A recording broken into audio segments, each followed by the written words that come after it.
Hello everyone, my name is Bob, and this is my vlog. We're going to do show and tell today, and the first thing I'm going to show you is my paintings. Now, a lot of you know me as someone who's interested in science, but really my first love was the humanities, art, history, all that sort of stuff. So I'm going to show you my art first. Okay, good. Okay, here's my paintings. I got some others on the table, and this one is sort of unfinished. I started it, but and then I reached. It was so labor intensive, like all of my hand paintings are. Actually, this is pencil. That I just said, okay, it's finished enough. So here it is. It's based on a tomb, picture of a tomb I found somewhere. There it is. Somewhat of it, more in a that is called simply the tomb. Okay. This is a bit more in an abstract vein. This is called In an Unknown Ocean. Okay. Yeah. Okay. There's that. I'm not that eager to sell any of these. Of course, you know, I would sell them like anything. I would sell them if the price was right, but I'm not really looking to sell them that much. This is Chat du Cimetière Montmartre, based on a photograph of a cat in Montmartre Cemetery. There it is. And I love kitties, so it was a natural subject for me, even though I don't have a cat. I've had cats in the past. Okay. And here's all three of them. Okay. Let's move on over here. I got a couple more paintings, and then I want to tell you about my books. Alright. This one took me for freaking ever. It's a very small, relatively small painting. Took me for freaking ever to do. Probably if you consider like 8-hour days, 5 days a week, it would have taken me weeks of. It took me weeks of labor, you know, to do this. What's that line there? Okay. Let's do a macro shot. Well, no, I can't do that with video. Never mind.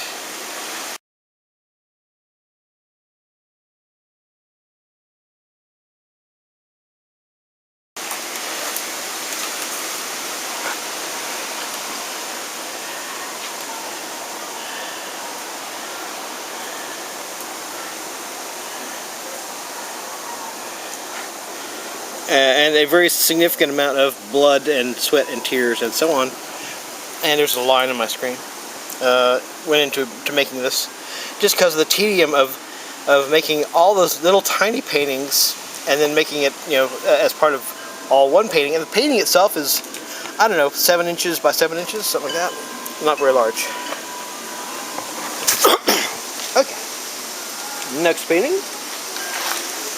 And like I say, although I was always liked science. I used to collect National Geographic magazines. We never threw them away, and I would go through and, you know, check out stuff of a science interest on those, but also the stuff that was of a historical or anthropological or archaeological interest. I really dig finding out about ancient, especially very ancient civilizations or very alien civilizations, figuring out what made them tick. So, and maybe a little bit out of breath today because I've been running around quite a lot today. So, all right, this one is called the Gift Tree. It was made for Christmas. It may have been made on a Christmas. I assume it was, and it's a Christmas tree.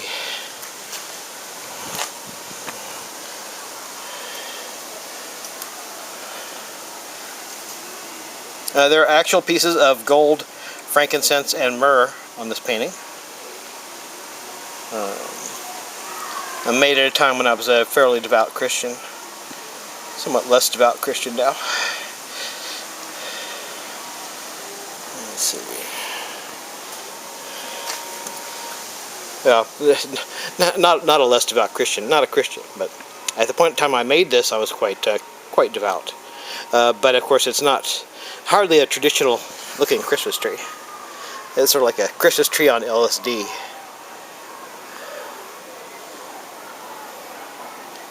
There it is. Okay. Okay. I'm going to catch my breath for a minute, kind of collect up my paintings, and then we will continue with the next items on our show and tell. Okay? Good. I forgot to show you the piece of art that I'm wearing, which is this shirt. I made it with a silkscreen process during a time when I was experimenting with making art shirts. And here it is. And it says arts, like posters and serigraphs on it. That's what I was doing at that time. Not doing that right now. I don't know if you can see it very well. Anyway, the blue part was silkscreened. The sort of tannish parts were actually bleached out of the fabric using soft scrub pressed through a silkscreen mesh. Yeah. Still a little bit out of breath. And that's my signature right there. Hope nobody tries to copy it. Okay, apparently some part of what I just recorded, it turned off and didn't record it. For whatever bizarre reason. So I'm going to go through the whole thing again. Here are my 2 books of fantasy fiction. As you can see, the wind is blowing pretty good here. They're standing up just fine. That's an indication of how thick they are, which was kind of a mistake. I shouldn't have made my first fantasy books, my first published books of any kind, quite that large. This one is 600 pages, some odd pages. This one is 400 some odd pages. I'll show you the map because I love fantasy maps, fantasy fiction maps. Oh. I gotta avoid dropping the camera or dropping the book. You know how much you can see of that.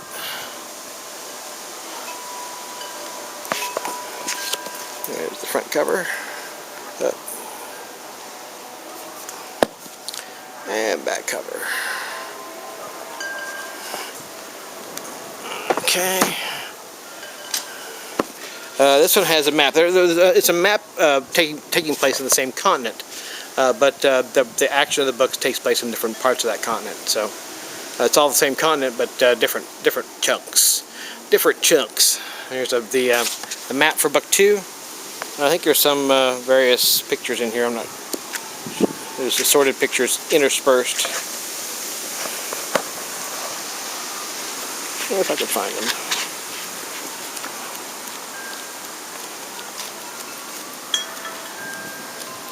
I have no idea what the. Oh, actually, there's a fair number of pictures in the second book, but they're sort of interspersed in. And I do my own graphics.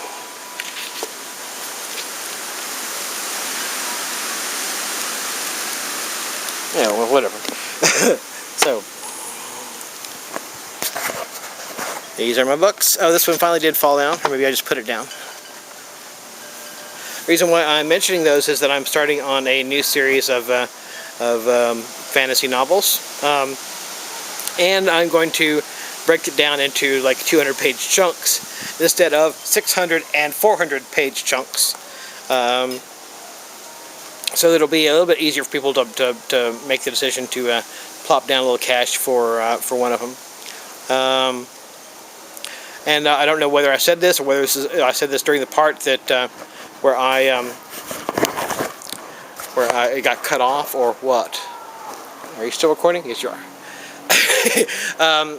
Although most people know me more from a science point of view, humanities were always my first love. Art.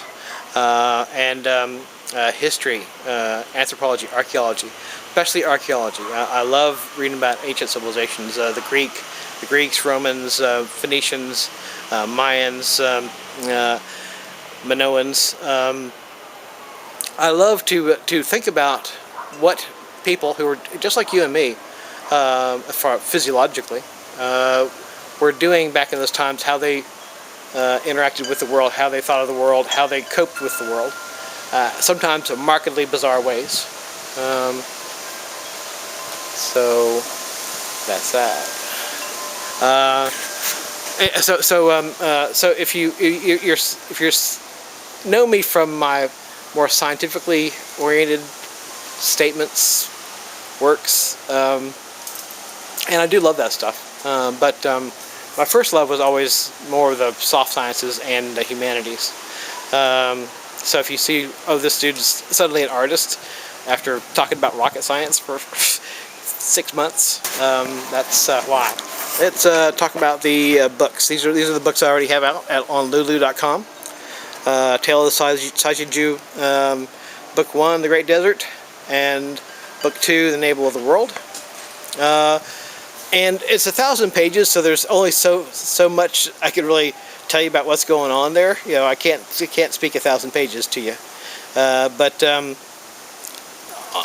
a lot on one level, it's sort of you know, humble boy makes good. This shepherd guy, who was perfectly happy being a shepherd. He had no issues with being a shepherd at all. Liked being a shepherd. Liked his life. Gets sucked along on this journey. Winds up catching the eye of a very minor local king. Gets an education. Finds treasure. Gets rich. And goes on a long, strange sea voyage involving pirates. Now, on one level, that's what's going on. That's almost telling you nothing about what the heart of the book is. But also, a lot of what's goes on in the book is simply describing these different cultures and how they live, what their lives are like, what their mindset is like, so a big part, especially the first book, is sort of almost like a travelogue of a different world. You're finding out. I even go into things like, you know, how does there's a big city in one of the areas.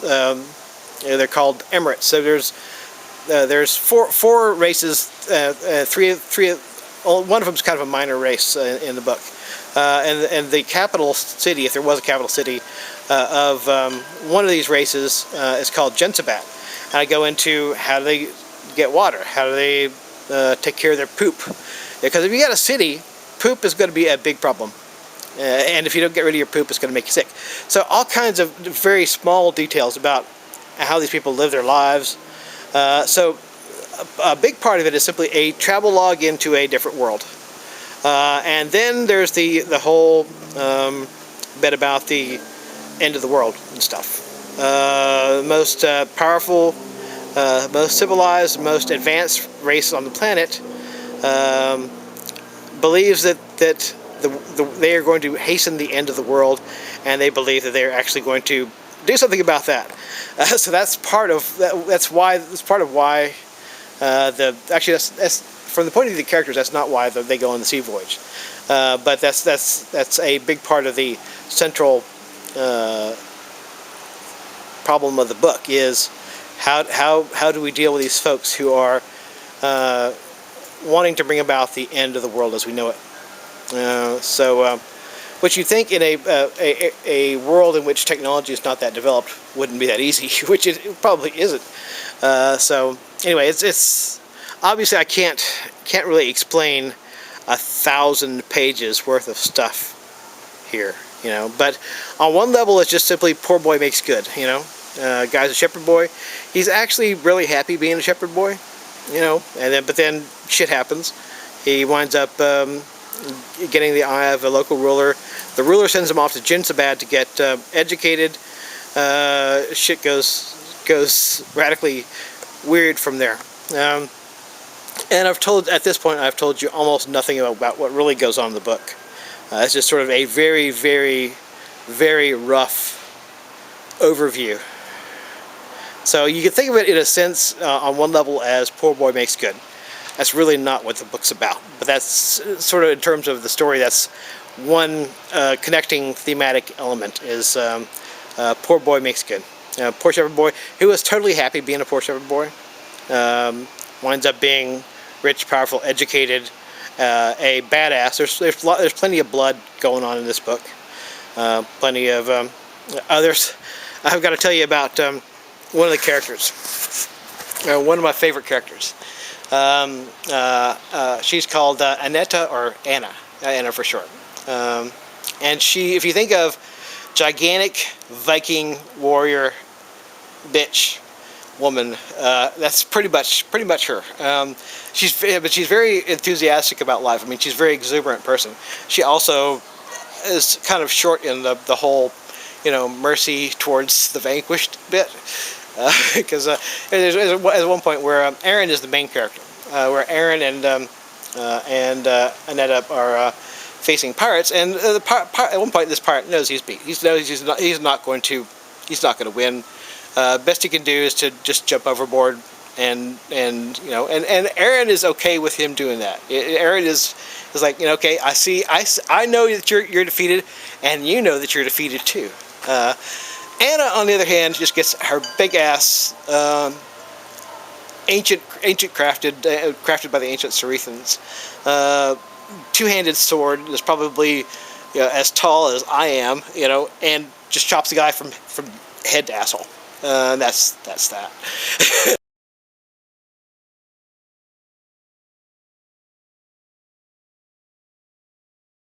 One last detail, as far as I told you what's happening with KSP and Planet Explorers and SimCity, most of which is not much. Again, with SimCity, I'm looking for somebody to play with that I can record with. Aside from that, there's nothing really happening there. Although I'm playing San Andreas, I'm probably not going to record it.